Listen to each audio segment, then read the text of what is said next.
Hi guys, welcome back to our video again. So today we will be flushing the radiator. The lighting is pretty dark today because it's currently very cloudy. Because it has been almost like 2 weeks we have parked the bike here. Part of the reason is also we are kind of lazy to do it very quickly, so we only do it on the weekend. So before we start to flush the radiator or the coolant, just want to make sure the bike can start. So we start the bike. Start the bike because we want the water pump to circulate a little bit, but not to the extent that it's very hot until we cannot open up the fuel pump. So we shall start now. So we have set up this bucket and then some brake because 99, I would say 100% okay, most of the time when you open this, all the water or the coolant will splash all around. We just want to protect the area that it doesn't spill, and usually we will go for the lowest point, but on this bike the lowest point is this two pipe. Okay, but the inner pipe is hard to reach. This is the inner pipe. Okay, and then this is the outer pipe. Loosen the outer pipe first before we loosen the inner pipe. This is the bleeding hose. By right, you can open this, but this is not the lowest point as compared to this. And we also check the manual. The manual recommend us to use this hose here.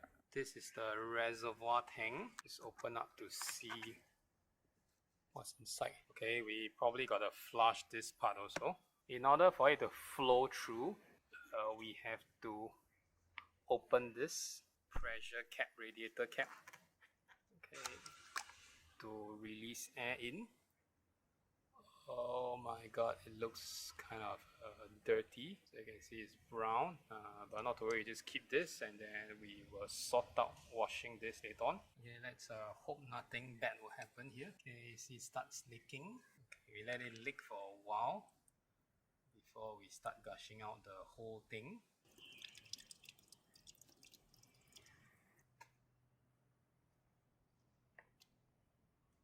Okay, the water looks pretty bad.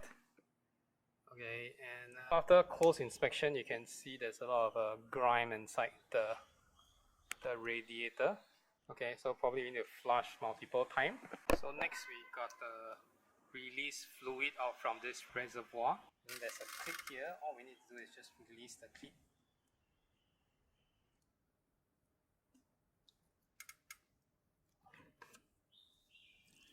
We will also take out this reservoir because it's not needed in the flushing process.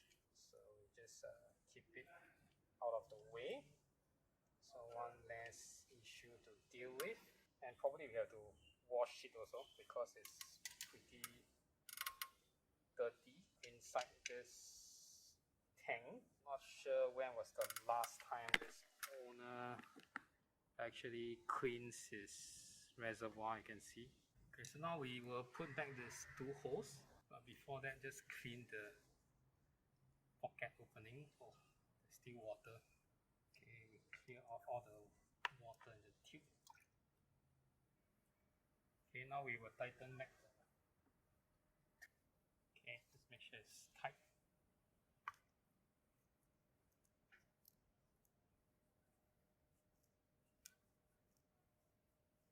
We might need to flush this multiple times based on this color of this coolant. So we bought Distill Water, pure Distill Water, because Distill Water doesn't come with any mineral, which causes some build up and also rust to metal, similar to your coffee machine. That's why you need Distill Water. Is distilled away with all the mineral or softer water. Okay, let's drink some water. So once it's filled to the brim, we can cap it up. And then we can start the heat cycle. Let it run for a while before turning off the key to let it cool down, and then we will do the same process flushing later. We will try to compare the before after.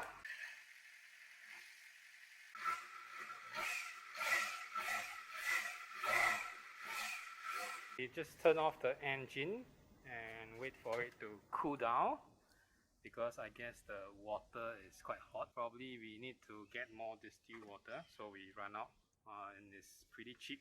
So it's what, the $1 plus. Okay, we are now trying to wash this reservoir tank. We feed it with some still water.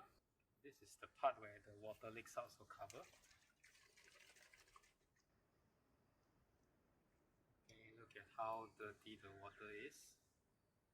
So probably we have to repeat this process for a few times. This is the first flush, and see the water is still quite brown. So this is the second round. So while waiting for the water to cool down before we can start another cycle again, we can take this opportunity to assemble back all the loose part, okay, while waiting, so save time. So now we need to engage back the seat lock before we can click this panel back. The other side is done. Okay, then also not forgetting to click back the signal light switch. Okay, make sure every clip is back, and then we can bolt this part back. And we just loosely get it in, because later on we will need to put back the seat once it's done. Now we test if the key works. Okay, it does. Then we will put all the rivet backs into all the holes. Okay, and then all this pin, just pop it back in. Okay, so this is the fourth cycle. It's clearly much better now, but however, it's still not perfect. Okay, I guess it's never perfect, so what we need to do now is we will disassemble the whole radiator. Once we take out the radiator, we gotta clean this fan. It's all stuck with gravel, and then we also have access to polish this header, and then we will use the coolant that we bought to sort of like descale inside, and then probably when the next oil change, we gotta flush the coolant one more time. Take out all the hose and drain out the radiator completely. Okay, we also can clean the radiator later on. Okay, so let it drip for a while.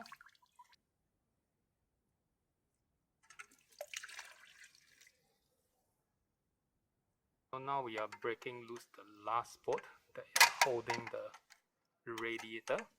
Once this bolt is break free, we should be able to take out the radiator. We try to empty all the water left inside.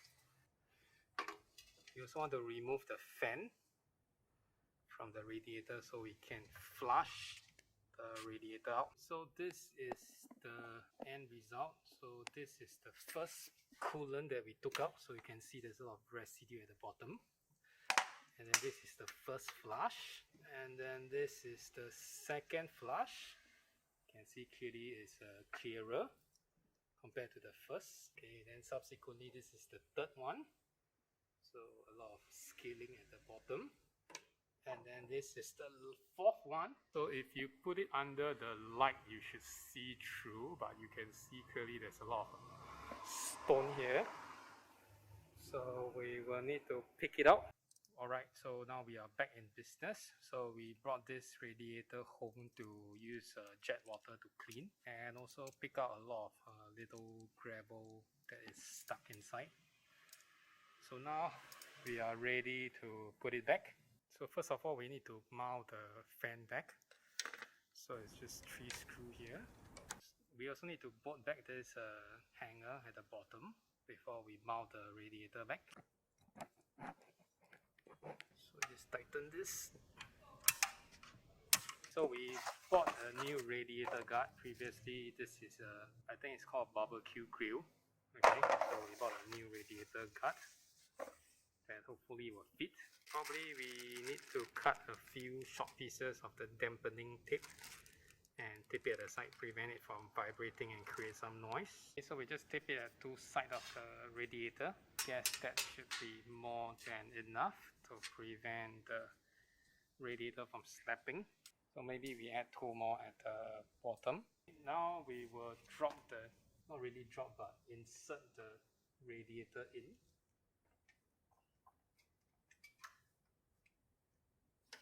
In order to reach the boat, we have to take out the cable, which is a pain in the ass to install. Okay, so now what we need to do is to clamp back all the holes and then put back the reservoir tank. Okay, not forgetting to clip back the fan switch. If not, there's no fan. So reconnected everything, put this in, and then just put this cap here. We will add on fluid later. Now check all the tubing, so make sure it's all tightened before we pour any solution in. Okay, so we got our coolant. The car coolant. So basically we will mix with the remaining distilled water because there's still too much scaling inside the radiator. We just want to get rid of it. Now we open this. Okay, same as before, but right now we already pulled out the radiator, so the space is a bit tight. Just now we still can hang our funnel there, but now we can't. So we gotta do it slow.